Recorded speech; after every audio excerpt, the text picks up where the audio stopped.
पिताश्री, कितनी देर कर दी आपने। हम कब से इंतजार कर रहे थे आपका। आपने हमें यहाँ श्रृंगारपुर भेजा, उसके बाद तकरीबन 2 साल बाद मिल रहे हैं हम आपसे।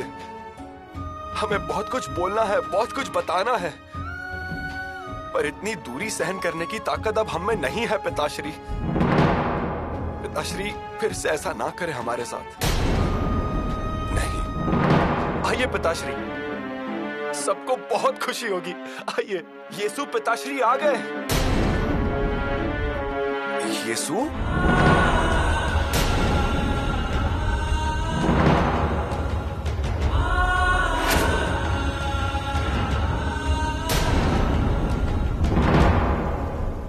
इस बुखार ने हमें धोखा दिया, हमें हमारे पोती के नामकरण में भी जाने नहीं दिया।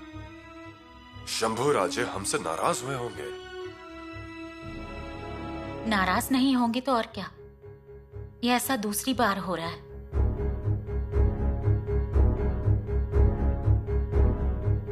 हम उन्हें समझा देंगे।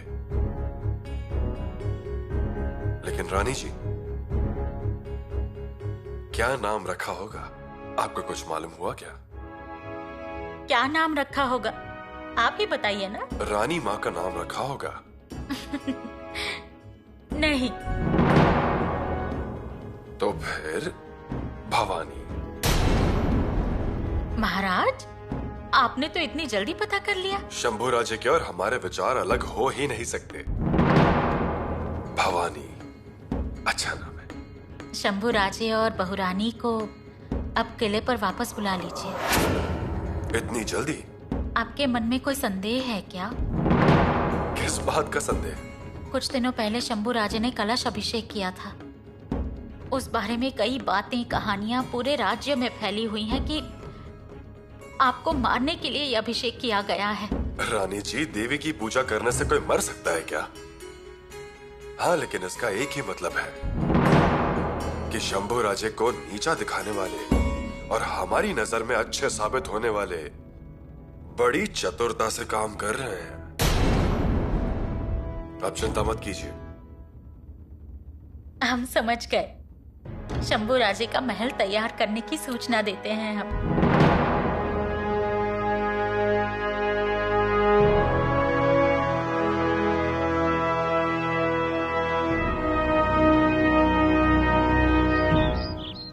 युवराज का महल तैयार किया। सफाई बड़ी है, नया बिस्तर, गालीचे, पर्दे। यानी कि जल्दी युवराज जी का रायगढ़ पर आगमन होने वाला है। आगमन होने नहीं देंगे। यानी कि उनको रास्ते में ही रोकना चाहते हैं। अर्थात हमारी खड़ी की हुई दीवार की फिर से अच्छे से मरम्मत करेंगे। अरे लेकिन पंत जी, हम मुसीबत में फंस सकते हैं क्योंकि महाराज जी किले पर उपस्थित हैं। महाराज तो होंगे ही, लेकिन हमें युवराज का रास्ता रोकना है, आने ही नहीं देना है। अरे लेकिन ये सब कैसे हो सकता है? कुछ भी हो जाए, लेकिन वो स्वराज्य के युवराज हैं। कभी ना कभी तो वो किले पर आएंगे ही। अजय, हम पर नियम और कानून के पहरे बैठेंगे। राजनिष्ठा की गश्त शुरू होगी और हमसे कुछ गलती हुई तो 4 लोगों में ढिंडोरा पीटेंगे कि देख लो ये मक्कार हैं। अरे लेकिन पंत जी, इस बार हमें सब कठिन लग रहा है। महाराज जी हमारी बात नहीं सुनेंगे। देखिए, एक बार सोचिए, बात कहीं पलट ना जाए।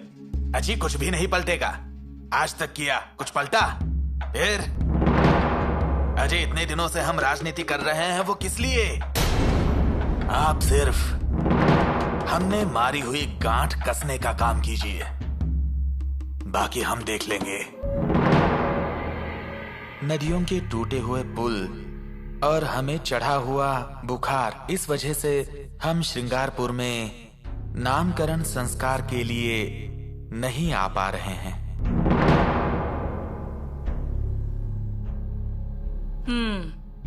यानी अब तक आपकी नाराजगी कम नहीं हुई है? कैसे कम होगी? पहले तो पिताश्री ने हमें मिलने मत आइए ऐसा खलीता भेजा, और अब नामकरण के लिए आते हैं बोल के भी आए नहीं। क्या गलत किया हमने? क्या कमी रह गई? कुछ समझ नहीं आ रहा। युवराज, अरे जिंजी तंजावा तक फैले हुए संपूर्ण स्वराज के आप युवराज हैं। ऐसी छोटी छोटी बातों पर आप ध्यान मत दीजिए। लेकिन हम दुखी है, इसका क्या? युवराज, अगर पिताश्री की तबीयत खराब हो गई तो इसमें वो क्या कर सकते हैं बताइए?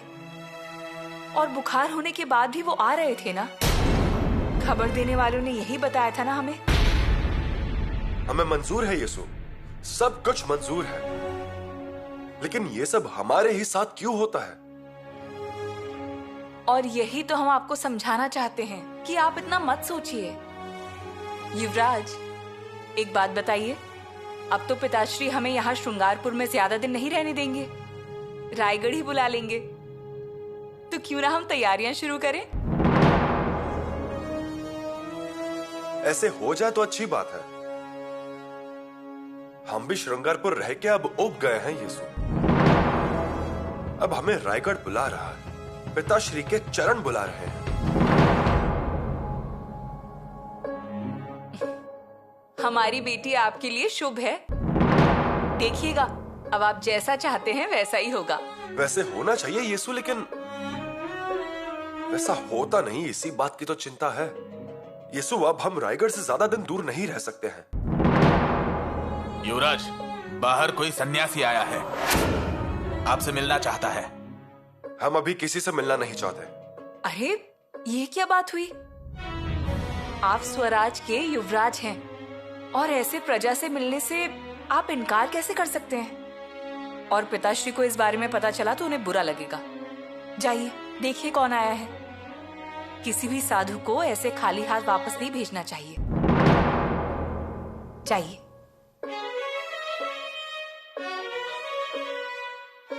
ठीक है।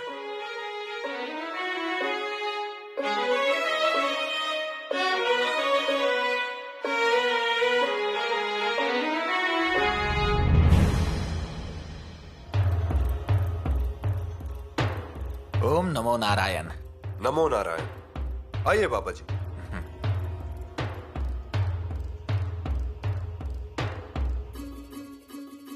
बोलिए। आपसे न्याय की उम्मीद रखकर आया हूँ, सातारा के करीब के निम्ब गांव से। ये बात है बाबा जी, महाराज अब रायगढ़ लौट आए हैं। आपकी जो कोई समस्या है उन्हें रायगढ़ पर जाकर ही बताइए। आप महाराज से मिल लीजिए। लेकिन महाराज तो मिलते ही नहीं। ऐसा हो ही नहीं सकता। आप उनसे मिलने गए और महाराज नहीं मिले, ऐसा हो ही नहीं सकता। रायगढ़ पर प्रजा से मिलना उनका प्राथमिक काम है। महाराज की बात ही अलग है, लेकिन कचहरी के कुछ लोग महाराज तक पहुंचने ही नहीं देते। वजह? महाराज बीमार हैं, उन्हें बुखार चढ़ाया ऐसा कहते हैं। वो भी सच है। फिर मैंने उनसे कहा, महाराज ठीक होंगे तब तक मुझे किले पर रहने दीजिए, लेकिन किले पर रुकने नहीं देते। कम से कम शिकायत तो सुन लेते, शिकायत भी नहीं सुनते हैं। आपकी तकलीफ बताइए, आपको न्याय मिलेगा। मैं सदानंद गिरी गोसावी, सातारा के करीब निम्ब गांव में हमारा मठ है। महाराज ने भगवान के भंडारे को, अन्न छत्र को और भगवान के दिया बत्ती को 240 बीघा जमीन दी है। हम समझ गए। आपका अखाड़ा बहुत पुराना है। जी युवराज। आपकी शिकायत क्या है? परेशानी कैसे बताऊं? साफ साफ बात कीजिए। अन्नाजी पंत सुरनिस ने मठ की जमीन जब्त की है। युवराज, अब आप ही न्याय कीजिए।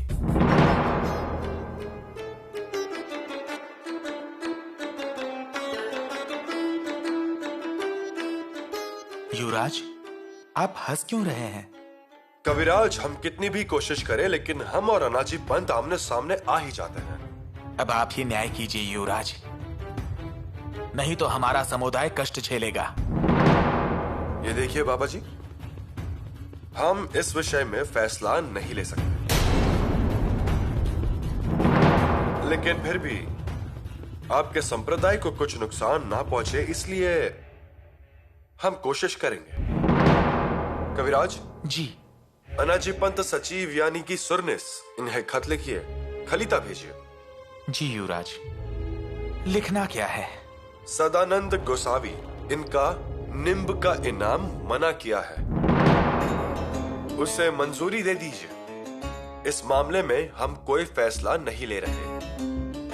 आपको जो सही लगे आप वही फैसला ले लीजिए। जी युवराज, बड़ा एहसान हुआ युवराज। अलख निरंजन, आपके नाम का भी अलख उज्जवल होगा।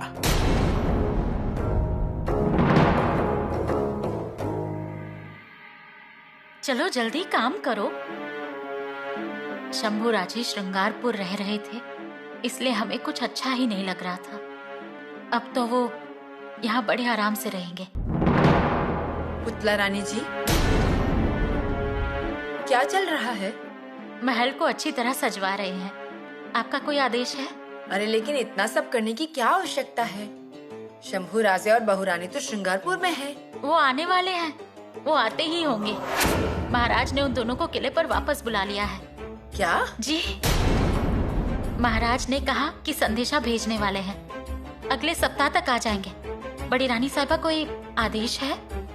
उन्हें किले पर आने दीजिए, हम उन्हें ही आदेश दे देंगे। वो भी ठीक रहेगा। हम अभी आते हैं।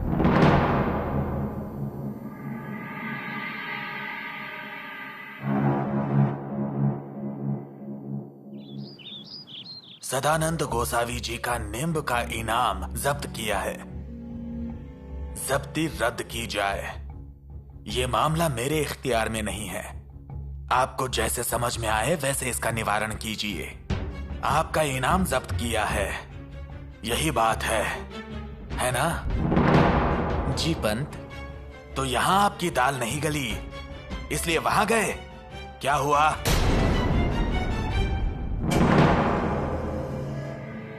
अंत में हमारे पास ही भेज दिया ना। इसमें युवराज का बड़प्पन है। हमने उन्हें उनकी मुद्रा देने के लिए कहा था, लेकिन उन्होंने नहीं दी। उन्हें इसका अधिकार नहीं है। उनकी मुद्रा के आधार पर इनाम पाने के लिए अगर आपने जमीन कब्जे में ली होती तो आपकी मुश्किलें हम बढ़ा देते। क्या बात कर रहे हैं पंत? साधु सन्यासियों के सामने ऐसी भाषा का इस्तेमाल? फिर साधु सन्यासियों को ऐसा बर्ताव शोभा देता है?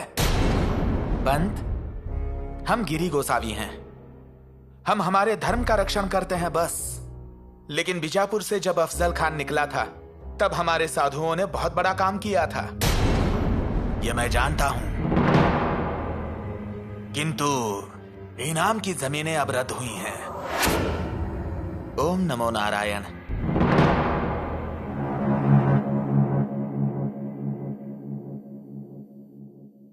निम्ब गांव के सदानंद गोसावी बाबा जी आए थे, हमसे मिले बिना ही चले गए। जी, वो जल्दी में थे। क्या काम था उन्हें? काम यहां था, लेकिन कागज लेकर आ गए युवराज का। ये देखिए। युवराज ने भेजा है? कागज मतलब सिफारिश की है। और सिफारिश का मतलब मनमानी है। निम्ब मठ के इनाम जमीन का देखिए। मतलब हमारी कार्यवाही में अप्रत्यक्ष दखल देना ही हुआ ना। अनाजी पर जमीन और खेतों के कामकाजों का हिसाब आप ही रखते हो, तो फिर ऐसी शिकायतें श्रृंगारपुर जा ही क्यों रही हैं? हाँ मतलब वो, या फिर प्रजा आपसे बात करने को डरती है? नहीं, अब करने की कोई वजह नहीं है। स्वराज के हित के लिए वो हमेशा फैसला करते हैं, और वो भी बड़ी कठोरता से। बल्कि श्रृंगारपुर में भावनाओं में आकर फैसले लिए जाते हैं, और ऐसा करना उचित भी नहीं। बस! शंभू राजे के बारे में बताते समय आपके पास शिकायतों के अलावा और कुछ भी है या नहीं? महाराज जी क्षमा कीजिए, लेकिन स्वराज्य के हित के कारण ही हम ये सब कह रहे हैं और बोल रहे हैं, और आप ही के मार्गदर्शन से तो हम ये सब कामकाज कर रहे हैं। ये बात तो हम मानते हैं, और हमने समय समय पर आपको इस बात की शाबाशी भी दी। लेकिन अब आप हमें बताइए कि शंभू राजे कहाँ गलत है? हम जब मुहिम पर थे तब दुश्मनों की तलवार की खनखनाहट से ज्यादा आपकी शिकायतों के खलीते की खनखनाहट सुनाई दी थी हमें। माफ कीजिए महाराज, लेकिन हमारा उद्देश्य स्वराज्य हित का ही था। यानी कि आपका हेतु स्वराज्य के हित के लिए है और शंभू राजा ने लिया हुआ निर्णय वो स्वराज्य के हित में नहीं था। अनाजी पंत, हमें एक बात पूरे दिल से बताइए, शंभू राजा ने किसानों के लगान माफ करने का निर्णय गलत लिया? मतलब बालाजी पंत, आप बोलिए। आज तक के इतिहास का अलौकिक निर्णय है। ऐसा निर्णय लेने के लिए राजा का मन बड़ा चाहिए। इसके पहले भी संत दामोदर पंत ने मंगलवेढ़ा में गरीब लोगों के लिए अन्न के गोदाम खोल दिए थे। संत तुकाराम महाराज ने खत खलीते कर्ज के कागज इंद्रायणी में बहा दिए। यह एक महान पुरुष का कर्तव्य है और शंभू राजा ने भी तो वही किया ना। अगर हमने ही ऐसे फैसलों का मान नहीं किया तो स्वराज्य का निर्माण कैसे होगा, बताओ हमें। क्या हुआ मोरोपंत? अजी, हाँ। तो फिर आपको आगे बढ़ के उन्हें दो अच्छे शब्द बोलने चाहिए थे, आपको उन्हें शाबाशी देनी चाहिए थी, लेकिन आपने क्या किया? सिर्फ शिकायतें।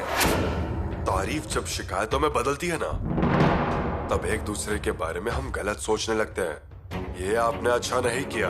और राहो जी पंत, उन्हें तो आपने ही अश्वदल के बारे में जांच पड़ताल करने भेजा था। 4000 घोड़े की सेना को देखकर आपको उन पर गर्व महसूस होना चाहिए था। इस बारे में जांच पड़ताल कैसी? इसे कहते हैं विरोध करने वाले से विरोध करना। ये सब करके क्या हासिल हुआ, बताइए। पंत, अगर आप उन्हें ऐसे ही आते जाते नीचा दिखाने की कोशिश करते रहेंगे तो प्रजा के सामने उनका क्या मान रहेगा? शंभू राजा ने अखाड़े की स्थापना की।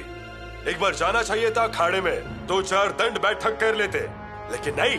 फिर भी आपने वही किया, बस शिकायत। हमारी बात तो सुनिए। शंभू राजा और दिलेर खान की दोस्ती। दिलेर खान का जासूस भी देखा आपने? अनाजी पंत, हम सदियों से यही करते आ रहे हैं। जासूसों को जानबूझ के दुश्मनों की सेना में भेजना, एक बार वो वहां पहुंच जाए उसके बाद गलतफहमी फैलाना। और अगर दिलेर खान के युवराज से दोस्ती होती तो आज वो रायगढ़ के सिंहासन पर बैठ गए होते, लेकिन ऐसा कुछ भी नहीं हुआ। लेकिन उन्होंने कलश अभिषेक किए थे, आपकी जान के साथ खिलवाड़ करना चाहते थे। हाँ, वो भी हमसे सहा नहीं गया। कितने दिन हो गए कलश अभिषेक किए? हम ठीक ठाक खड़े हैं ना आपकी आंखों के सामने। सदानंद गोसावी बाबा जी को न्याय दीजिए। स्वराज्य के लिए उन्होंने बड़ा योगदान दिया है। एक और बात, हमारी नजरों से कुछ भी छिप नहीं सकता, कुछ भी नहीं।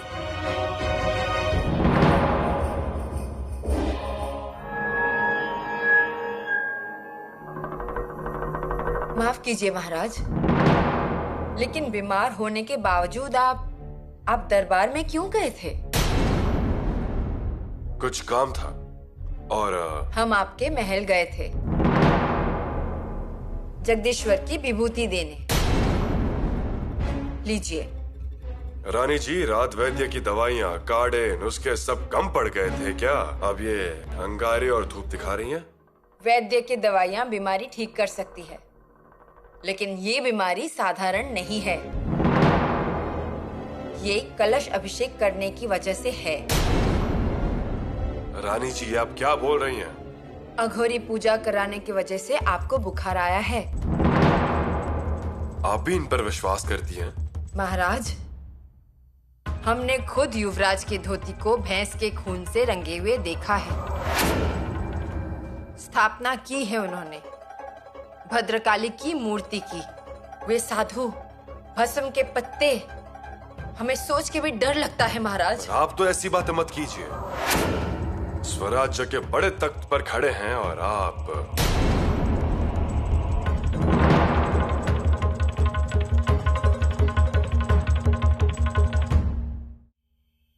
अंधेरा हुआ पर किसी ने दिया नहीं लगाया।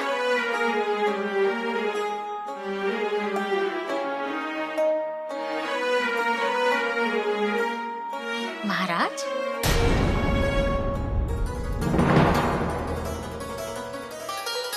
महाराज, आप ऐसे अंधेरे में क्यों बैठे हैं? आगे अंधकार है, इसलिए थोड़ी देर देख रहे थे। क्या बोल रहे हैं? हम क्या कह रहे हैं? शंभू राजे का महल हमने अच्छी तरह सजवा दिया है। इतनी अच्छे से सजा है ना कि बेटा और बहू दोनों देखकर खुश हो जाएंगे। आपने उन्हें संदेश भेज दिया है ना? कोई आदेश भेजा है क्या? शंभू राजे और मंत्रियों के बीच की अनबन कम ही नहीं हो रही है। सोयरा रानी जी के मन में भी शंभू राजे के बारे में गलतफहमी है। ऐसे हालातों में शंभू राजे को किले पर वापस बुलाना उचित होगा। हम क्या कह रहे हैं? आपने संदेश भेज दिया ना? महाराज, उन्हें संदेश जल्दी भेज दीजिए ना। संदेशा हम भेज देंगे, लेकिन कौन सा, यह तो हमें कल का उगा हुआ सूरज ही बताएगा।